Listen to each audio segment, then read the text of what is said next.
Hey there, how the heck are ya? Zefrine here with another speed build. Today we have a 1900s Craftsman. This one came in at 103,961 simoleons. It's made on the Sporting Space lot in Brindleton Bay. This one was definitely another one of those experimental ones as far as like roofing and size and everything like that went for me. You can see how I divide up the roof piece a little later on in the video, but I'm pretty proud of the way it kind of came together. One thing that I learned when I was reading about Craftsman style homes is that they're not typically what we would envision them to be in modern times.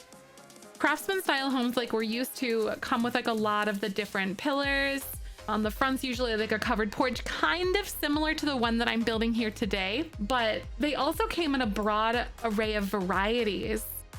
And I'm going to read an article about Craftsman and bungalow style homes from the 1900s and 1930s. This one is by the Pennsylvania Historical and Museum Commission. I'll have a link down in the description below for you. The bungalow or craftsman style developed in California at the turn of the 20th century and was inspired by the English arts and crafts movement, which brought a renewed interest in handcrafted materials and harmony with the natural environment. The original form of the bungalow came from one-story buildings surrounded by verandas built in India in the 19th century to serve as rest houses for travelers, known as dak bungalows. This Eastern influence can be seen in the development of the form, setting, and crafted wooden details of the bungalow style. The bungalow style emphasizes low, horizontal lines and a design that becomes part of its natural setting. The hallmarks of the style: wide, projecting eaves and overhanging gables with exposed rafters, and open porches with heavy square porch columns, often atop stone bases. They give these buildings a sense of solid construction. Architect brothers Charles Sumner Green and Henry Mather Green are accredited as most influential early practitioners of this style. They designed craftsman-type bungalows as early as 1903 in Pasadena, California. Their beautifully detailed early designs were well received and promulgated throughout the country through popular magazines like Household Beautiful, Good Housekeeping, and Ladies' Home Journal.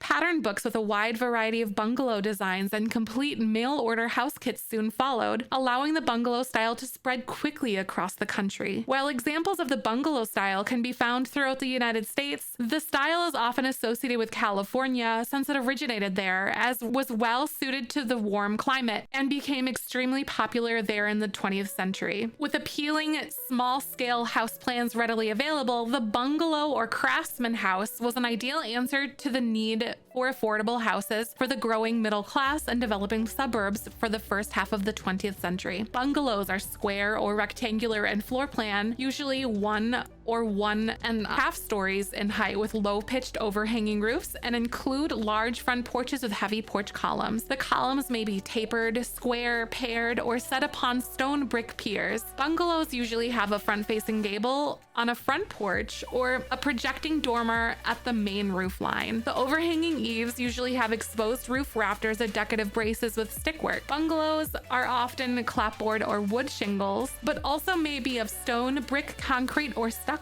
Less commonly, bungalows of log construction were built in a subtype sometimes described as Adirondack Lodge bungalows. Another hallmark of the bungalow style is an open floor plan of interconnecting rooms, with the front door often opening directly into the living space. Bungalow style houses can be found throughout the state in a variety of both high style vernacular forms. Whole neighborhoods of bungalows developed in the period between 1900 and 1930. So some identifiable features of the bungalow style craftsman homes are 1 or 2 stories in height, overhanging eaves with exposed rafters or braces, front facing gables, multi-pane windows, low pitched gable or hipped roofs, full or partial front porches with study columns, and prominent gabled or shed roofed dormers.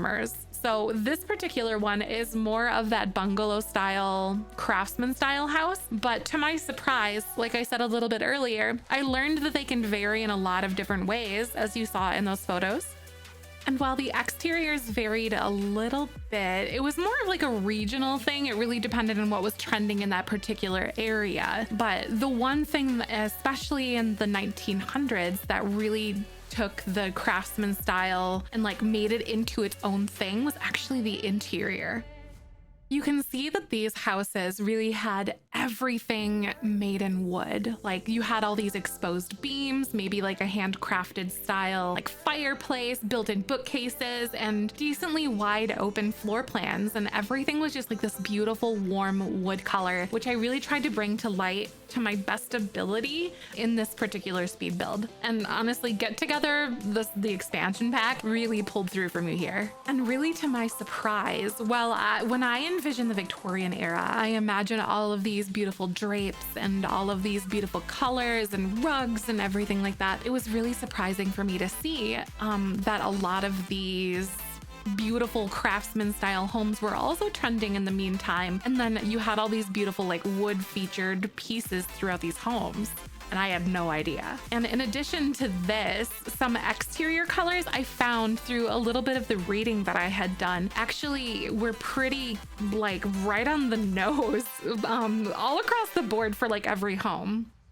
And as you see in the graphic, a lot of these colors, and I'm just going to read down the list because so many of them are really nice and earthy looking actually. Along with that trademark Victorian green that we see, it varied from white, tinted white, clean tint, cream, straw, stuff, dove, pink, terracotta, red, maroon, canary, orange, colonial yellow, oak wood, fawn, beaver, seal brown, leather brown, brown, pure blue, pearl, light gray, yellow drab, light stone, lemon stone, light drab, light slate, French gray, dark gray, slate, green tint, medium green, light blue, mile green, pea green, willow green, golden green, moss green, blind green, myrtle green, and black.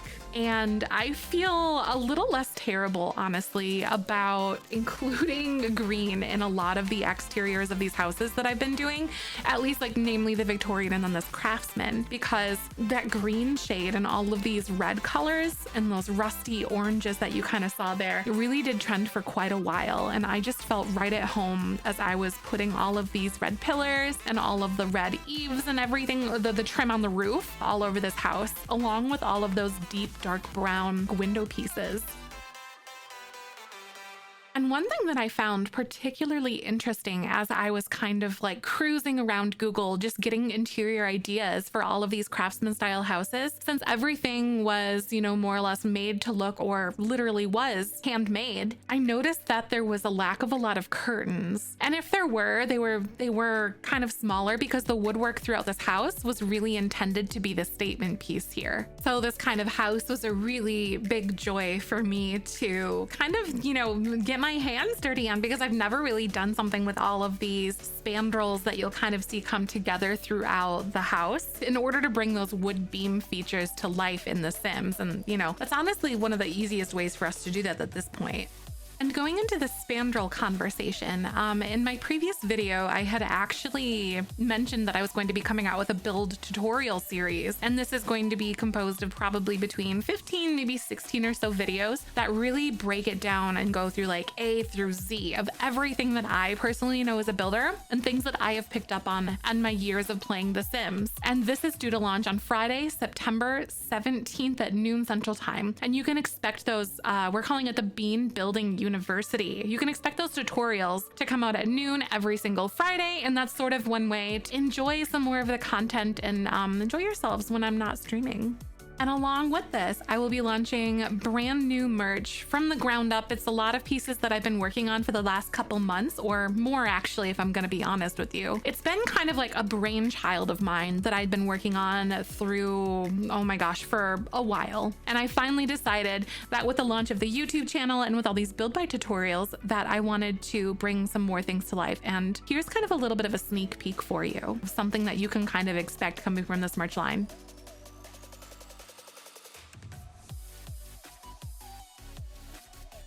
So those were just a few items that I had for you. I wanted to hit all those high points, and just so you know, I'm getting a little used to voiceovers and seeing exactly how I want to kind of do them. I wanted to go over a little bit of history, things that are happening with the community, and then I also will be sprinkling in some comments throughout the build. So as I'm, you know, thinking that there's something particularly interesting or something I struggled with or something, you can kind of check that out too. And, you know, you'll hear some commentary throughout the music as well.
So here you can see that I'm drawing a lot of these different spandrels throughout, and they're actually walls that I just cut through the entire build. And then I used the Get Together spandrels to create that wooden beam look that was really a focal point of a lot of these old Craftsman style builds. So that was kind of something fun that I discovered. And then I lined the walls with different pillars where I saw fit.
here, another item that I also kind of noticed that was really trending with all these old style craftsman houses is that they had a lot of items or like furniture that seemed like it was built in or made specifically for this. So I used a couple of like end tables. I think it was from Get Together, and then this shelf. I think I sized it up maybe once in order to create this interesting looking built-in. And then the big staircases, honestly, sometimes they wrapped around even more and in just a weird way that wasn't really possible in The Sims 4. But here you can see they also would put a lot of big seating areas like at the foot of these staircases that you can kind of check out in that area next to the bathroom there, or what will become the bathroom at this point.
And one thing you'll notice as well is that I don't really add a lot of the quick spandrel work to create those wooden beams on the second floor, because one thing that they would use those wooden beams for was actually something that was more supportive, which in order to support this top floor on top of the bottom floor, those spandrels weren't really as popular on those upper floors.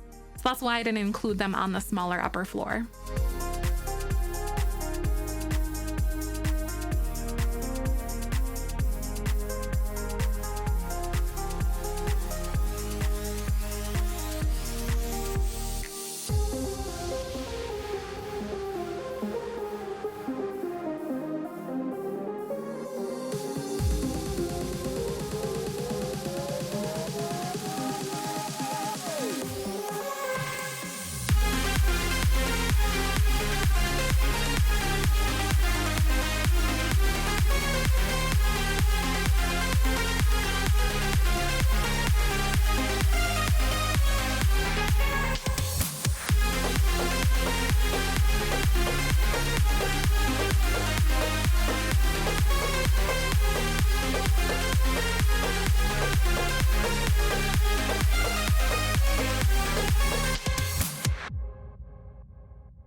really struggled with this exterior, like the landscaping and everything. I could not for the life of me decide what I wanted to do. I honestly wish that I would have used the terrain tool in the beginning, because then I could build the house up on like a big hill and sort of create this like cool landscaped staircase kind of thing. And I think I ended up deciding to go with like a bunch of hedges and ferns that were sort of around the side and put a little gazebo out towards the back. But this one was really tricky. One thing I really want to get better at is actually becoming more creative with a lot of the landscaping that I do, because the more builds that I do, the less creative I feel like I am, because I'm so uncomfortable with the idea of landscaping that I just stick to those really like comfortable routes. So thank you for bearing with me as I decide what like brick color I want to use, like where I want the path to go, and oh my gosh, it's just a mess. But I think it turned out pretty good.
Thank you all so much for watching, and I really hope that you enjoyed this speed build. I really enjoyed myself when I had to get creative with a lot of the different swatches that I normally wouldn't use, and just like the floor plan, and as well as those really interesting spandrels that kind of created that wood beam thing on the top of the roof or the ceilings there. So thank you again for enjoying this video with me. This was such a blast, and I cannot wait to come out with another video next week. So thank you so much, and I hope you enjoyed this gorgeous 1900s craftsman style home. And we're gonna jump into the 1910s next week, and I think you guys are really gonna like what I have in store. It's been a really big treat. Again, brand new build buy tutorials and everything are going to be coming out Friday, September 17th at noon Central Time, and I hope you guys will really like those. And sound off in the comments. I have about a 15 to 16 video like allotment of a game plan of what I want to cover in all of those videos, so let me know if you want something else to be fit in there as well, and if I don't have it, I'll try to sneak it in. So thank you. As I always say, tomorrow is a beautiful day, especially with you in it, and I will catch you on the next one.